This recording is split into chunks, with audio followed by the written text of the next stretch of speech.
Hello everyone, welcome back to ThoseYGOguys. I'm your host Alessandro. Yeah, it's been a while. I'm sorry you have not heard from me for quite a while. I've been busy with graduate school and also, I haven't been really motivated with the game of Yu-Gi-Oh! That much as of recent times, and I've been having a bit of struggle of coming up with a decent topic to discuss and make a video about. But that soon changed because today in this video we're going to be discussing the new OCG October 1st, 2015 ban list.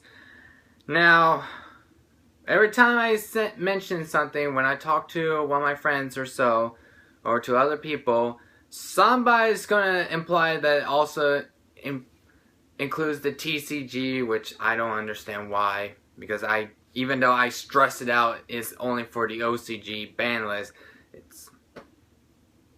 I don't even know why certain people think or how they go about their lives nowadays. But regardless, now we got that out of the way, and I hope somebody won't say anything about it ever implying that it will happen. Rarely we're going to have TCG ban lists being influenced a lot by the OCG. The last time we kind of did was the April 1st, 2015 ban list, which has a little bit more implication of the OCG factors, but that's a pretty rare thing to happen nowadays. But regardless of that, let's get down to business. So, if we have been paying attention to the OCG metagame, we could interpret it that the Performages and Pals, aka pretty much Performages and Performer Pals, they have been the most dominant deck as of recently, at least for this month, or this past month in August, taking out about 62% of the OCG metagame, followed by a tie of second and third between Heroes and Mermail / Atlanteans. Well, or Atlanteans, that depends how you want to go about. Both of them each 11%. Then we have Necros, which is at 8%. Magicians at 4%. And then finally, the quote-unquote rogue decks, 4%, which implies Shaddolls, Infernoids, Cliffords, and Satellinites. So, ideally, because of that humongous percentage that Performer Pals and Performages have taken up, we would imply that they would address this issue. Well, we'll go through the list, and then I'll give you my thoughts and opinions in each section after we go back and review.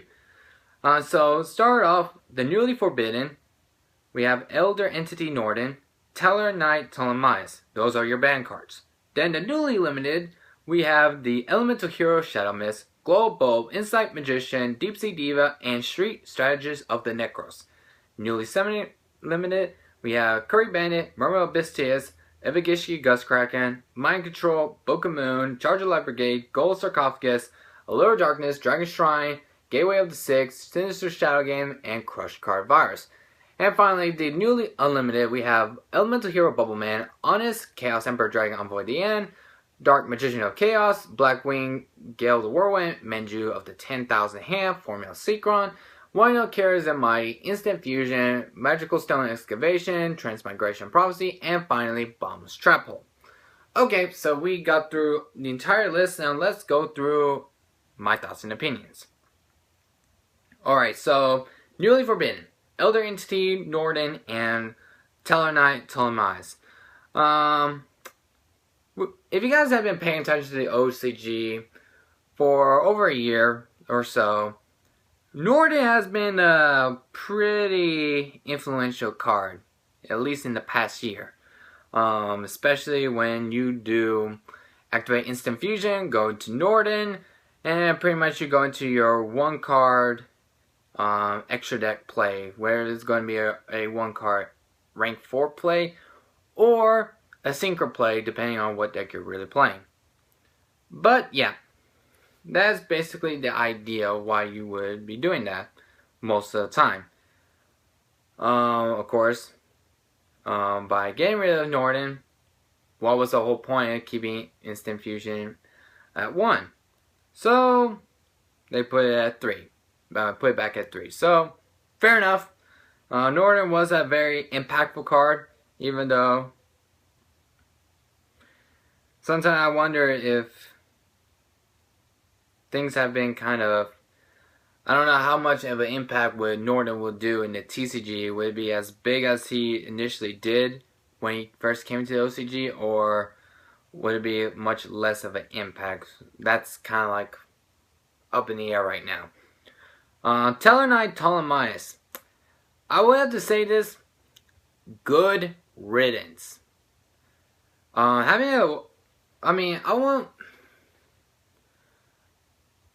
a rank 4 card that can go into rank up into like rank 5 plays and stuff. Okay, maybe in concept that was an interesting idea. I mean, I will give Konami about that, but when I first saw Cyber Dragon Infinity, I first saw like, oh look, Cyber Dragon has new support, and then I was like, huh, that's a little bit controlless for Cyber Dragon playstyle. Usually most of your Cyber Dragon deck tend to be like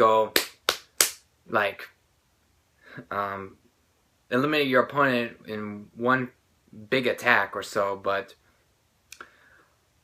okay, so that was interesting, but I forgot that Tellarknight Ptolemaeus was a thing, so why would you go through all the trouble of playing some deck like Chronomalies or Galaxy or even Cyber Dragon just to play Cyber Dragon Infinity when you could just play any rank 4 spam deck and then just go into Ptolemaeus, detach 3 materials, overlay over Cyber Dragon Nova, and then overlays over Cyber Dragon Nova into Cyber Dragon Infinity.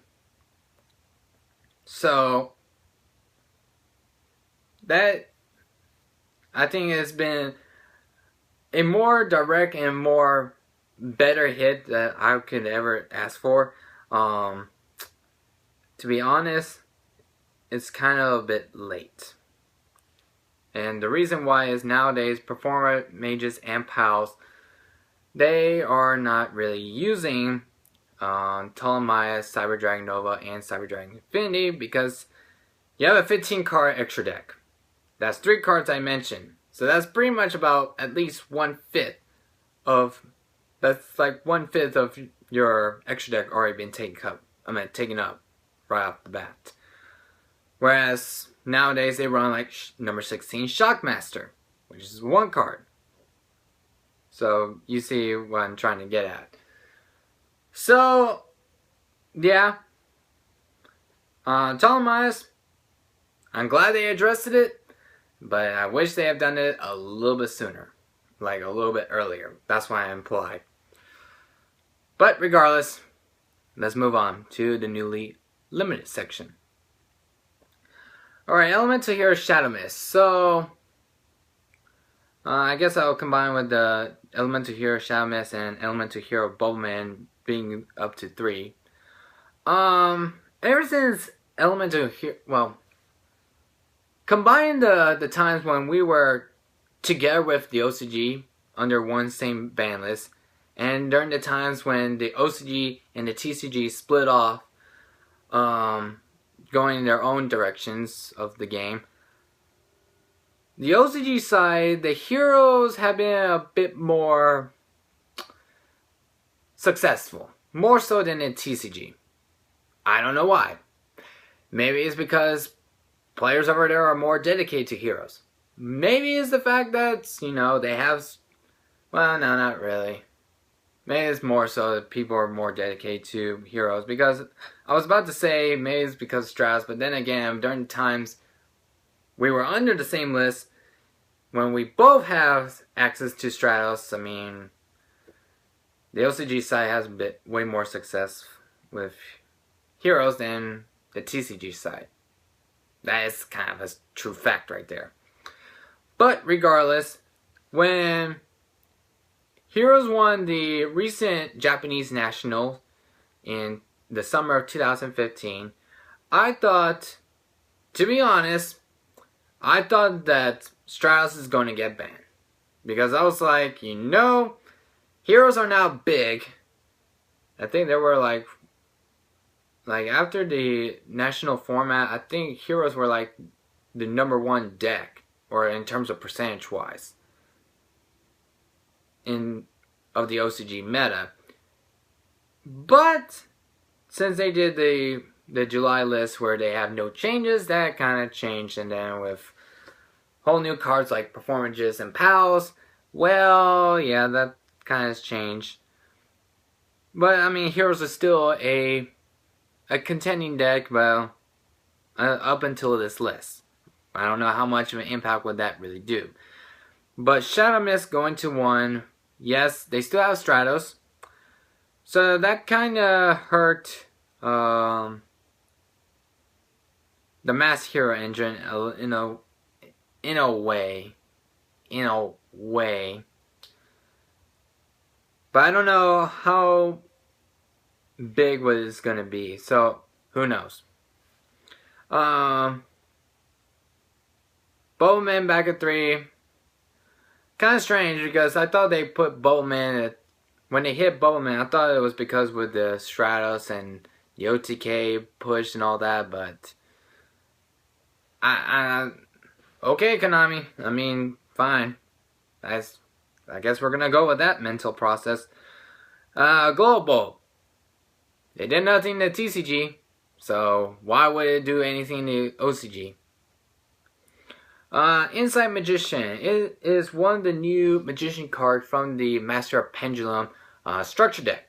Basically, you can trade out one of your Magician or Performance Pals from your Pendulum zone, switch it out for another Magician, I think from your deck or so, and you put on the other side of the Pendulum zone, so you can start initiating some power plays for Magician plays. So, okay, that's fair enough. I've seen quite a bit of Magician being splashed in a bit of decks, more so like Magic Spectre, Magicians, and stuff like that. So, okay.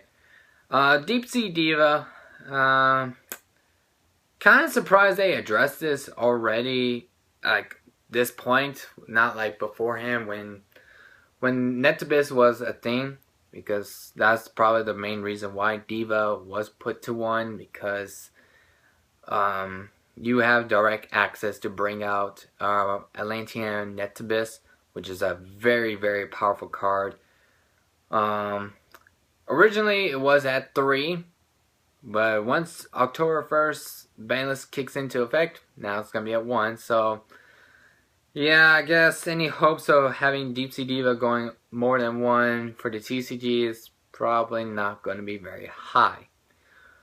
But who knows, because sometimes, like I said, TCG and OCG, they go about their own things. Shriek, Strategist of Necros.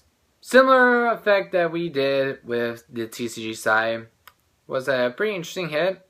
Definitely, it does have some sort of effect. So in the OCG, so now they have Prep at 1.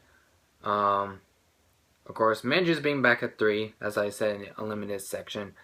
Let's see, Necrosaur Unicorn, Necrosaur Brainiac, Necrocycle, and now Shriek. They're all at 1.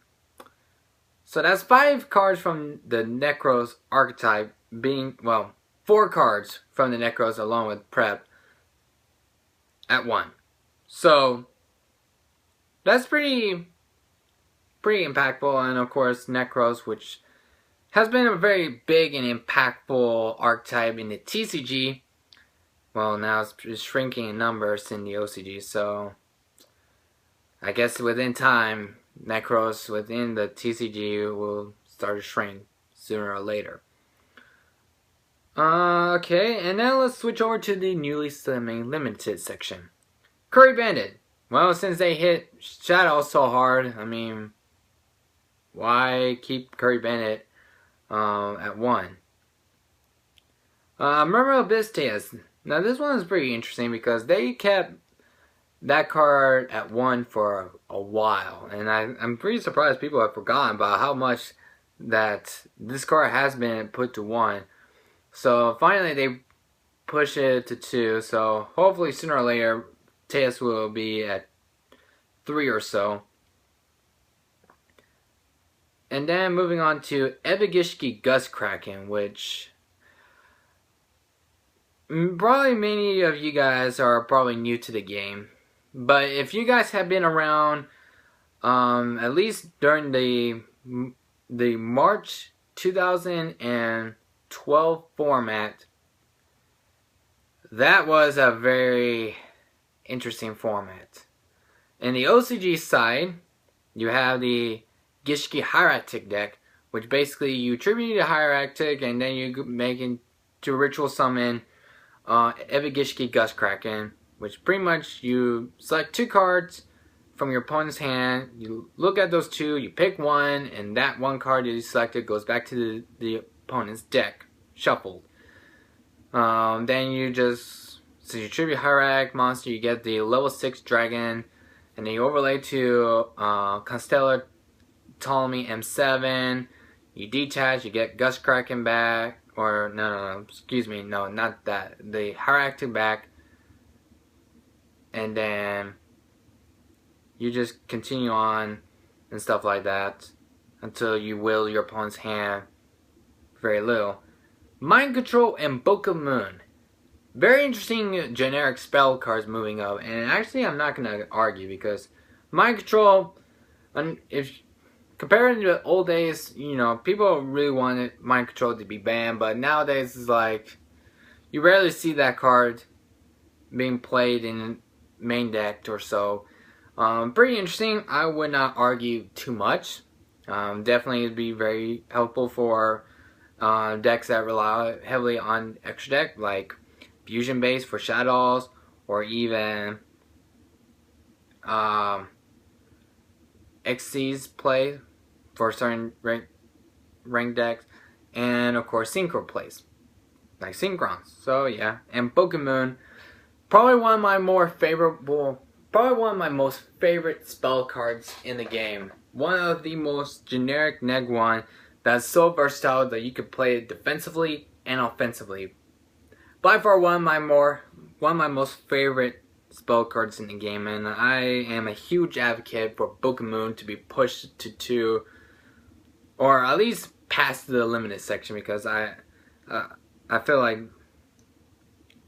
Pokemon is definitely will be really nice to have for a lot of decks, to have some versatility plays. Charge of the Light Brigade. Well, it was at 2 in the TCGs. I mean, it is at 2 in the TCG. So, how much more problematic would it be for Charge to be in the OCG? Yeah. Ghost Arc, pretty interesting. Well, since Dragon Roots are banned, I mean, trying to bring back some of the stuff. Same goes for Dragon Shrine. Surprisingly, I've not seen Dragon Ring moving up in numbers, which I'm a little bit skeptical, because funny story is still at 1 in the OCG, so hooray for being the TCG guys. Yeah, I don't know what's up with that. I think a lot of the stuff that the Dragon Rules have hit, I feel like they could easily bring a lot of the stuff back. Allure of Darkness. I guess this could be a sign that maybe we could move Allure of Darkness past the limited section now. Yeah, be interesting. Gateway to the 6. I saw this list this morning, and when I saw Gateway to 6 at 2, I could not wrap my head just the thought that Gateway to 6 have finally pushed past the limited section. I really couldn't, because, you know, back in the old days, if you open up Gateway to 6 and you could spam out at least 2 samurais in a turn, and you could make a really strong established board, you're most likely are going to win. And what I mean by established board, I mean like you make Shein, you make Keyzon, all that stuff, and of course with Gateway.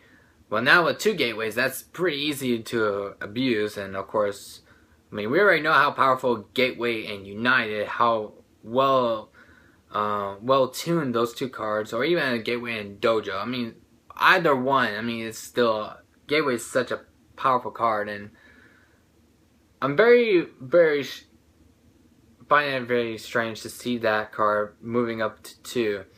But I'm kind of glad that Ptolemy is gone, because otherwise, imagine dealing with the fact that you could be sitting against Legendary 6 Samurai Shein, maybe a Natura Beast, a Cyber Dragon Infinity. Yeah, that's not pleasant. So, I see your point, and at least Gateway 6 is not searchable.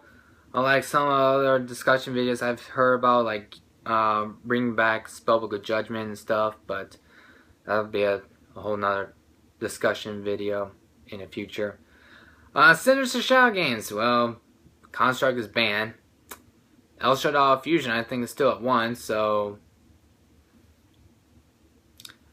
why not? Give some Shadow love a little bit. At least try to be a pure archetype rather than rely on trains to help them. Crush Card Virus. Interesting, since Burning Abyss is about to make their debut in the OCG. I wonder how much would that impact them. On top of the fact that the OCG still has 3 tour guides from the Underworld, so that is also pretty interesting. We'll just have to wait and see how will it fare against the performance mages and pals. So pretty interesting. Bowman. Alright, moving on to newly limited. Sorry, Bowman. Just discussed it. Honest. You know, I could probably see this one going to happen. And the funny thing is, I probably would not be surprised if Lightsworn become full power. Even if at full power, I don't think there will make a big difference. As sad as it really sounds. But yeah, but it's also gonna boost up, if they do push Honest 2-3, that would definitely help. Well, that's for the TCG side, hypothetically. That would definitely gonna help Cosmo quite a bit. So, that's interesting. Especially when you kind of have to take into the fact that, yes, Honest is kind of a scary card, but at the same time, we've gotten to the point where we kind of deal with the monsters outside of battle. Which I do agree on that one by a fact. So, pretty interesting to see how this goes. Chaos Emperor Dragon Void Deanna. Funny story, when I first saw this card being back from the Forbidden Stats to Limited, you know, back in 2004, I used to play Chaos decks. I never thought Chaos Emperor Dragon would ever see the light of day of the game ever again. Well, I stand corrected. Of course, they errated it. Yes, it's not as powerful and as broken as it was back in the days, but still is a decent card, so don't let that think like, oh, it's not a threat. I mean, it's a decent card. It's a 3k beater that you can just slam into the table by just banishing a light in the dark. So do keep that in mind. Dark Magician of Chaos. Probably the only deck I'm going to see play is going to be Infernoids. That's about it. And before someone's going to say, but what about spellbooks, Alessandro? I'm sure Dark Magician of Chaos will be great in spellbooks. Here's the thing. With the new errata, Dark Magician of Chaos, you only get the spell card back during the end phase. Yes, when it kills a monster, you banish that monster instead of putting it into the graveyard. That's a nice big plus. But if Dark Magician of Chaos get removed from the field, it gets banished. which you can't really do anything with your revival cards such as Spellbook of Life. Whereas for Spellbooks and Prophecies, you have a card that acts similar to it, which is known as World of Prophecy, which when you summon it, you get 2 Spellbook spell cards back from your graveyard to your hand.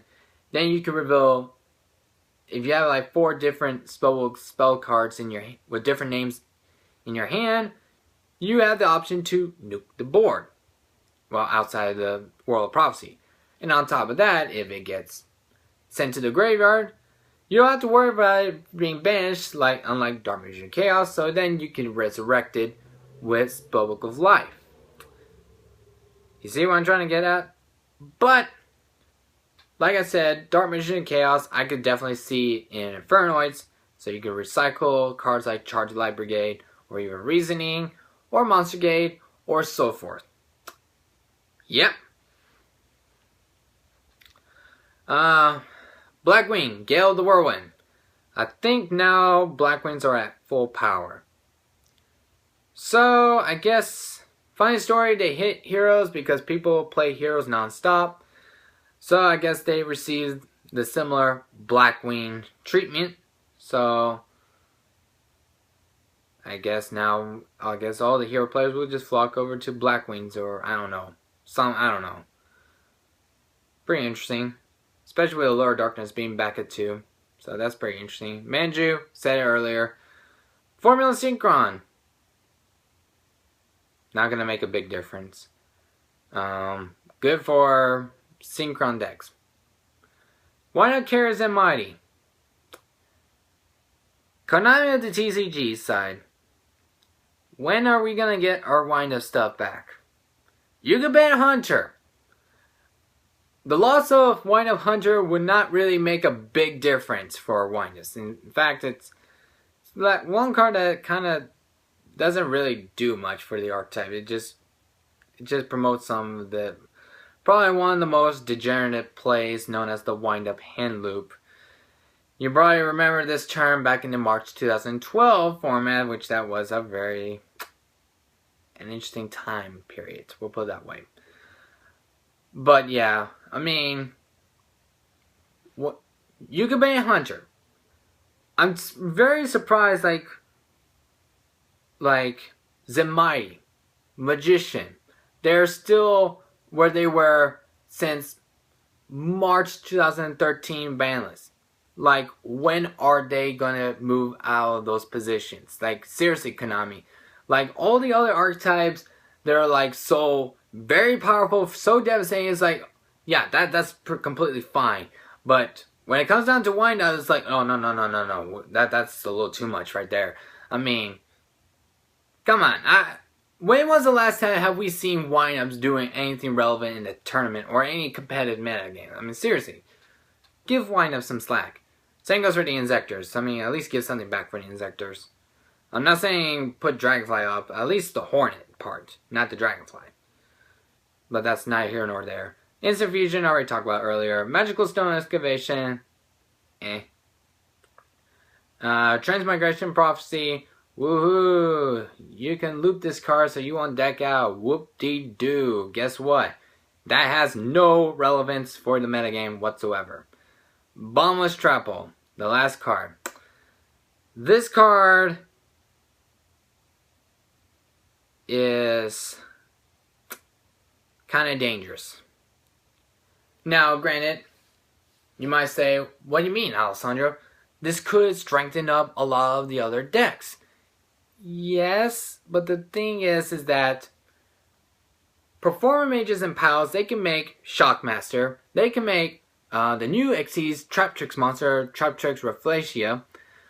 So, having 3 Bombless Trap Holes, so now you could just like, all you have to do is make Rafflesia and your opponent summon a big monster. It's like, okay, detach Xyz, dump Bombless Trap Hole from my deck to the graveyard, Bombless your monster. So, I can see why Konami is going about saying, like, you know, instead of hitting the Performances and Pals deck, you're going to say, okay guys, for all of you guys who are not Performances and Pals, use Bottomless Trap Hole to counter up those pendulum-based decks. Yes, but the problem is that